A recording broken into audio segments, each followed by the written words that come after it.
Aujourd'hui, j'ai choisi de vous parler d'une graine à la mode, une graine dont tout le monde parle, une graine qui s'invite partout, dans les porridge, les smoothies, les pancakes, le petit déjeuner, on en met partout. Cette graine, vous l'avez compris, il s'agit de la graine de chia. En effet, elle est riche en fibres et elle est riche en oméga 3. Mais attention, ce sont des oméga 3 ALA et notre corps les convertit très mal en EPA et DHA. En fait, EPA et DHA, ce sont des acides gras qui sont des bienfaits pour notre cœur, notre cerveau et l'inflammation. Donc c'est vraiment ces acides gras-là dont notre corps a besoin. Donc cette conversion des acides gras qui sont présents dans la graine de chia, les acides gras sous forme de ALA, elle est encore plus difficile à convertir. Ces acides gras sont encore plus difficiles à convertir en EPA et DHA lorsqu'on a plus de 60 ans ou lorsqu'on a des troubles digestifs et des troubles inflammatoires.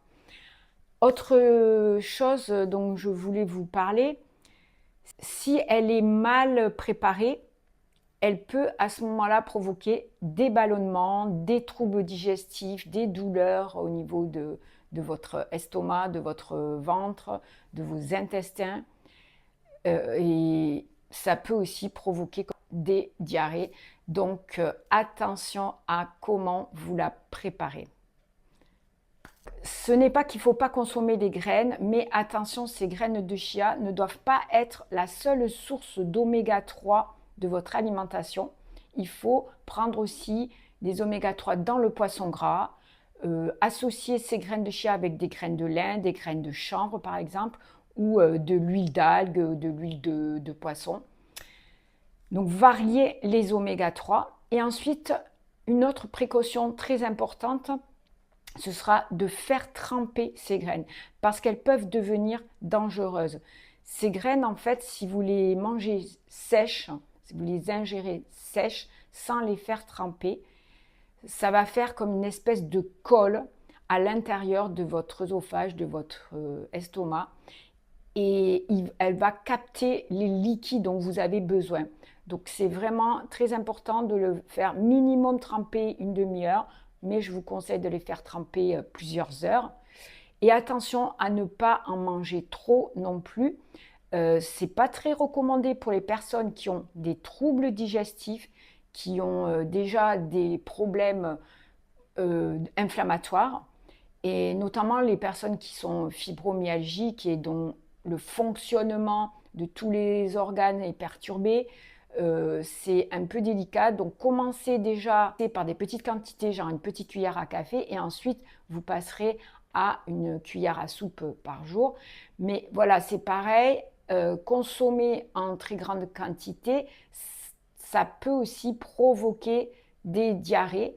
Donc c'est pareil, attention si vous êtes déjà malade, si vous avez des maladies, des troubles digestifs, le côlon irritable, ce genre de maladie, maladie de Crohn, etc. Et même la fibromyalgie, il faut faire attention avec ces graines qu'elles ne deviennent pas dangereuses alors qu'on dit que c'est un produit miracle. Allez-y doucement, faites-les tremper, variez vos sources d'oméga 3 et mon message c'est ça, il n'y a pas d'aliment miracle.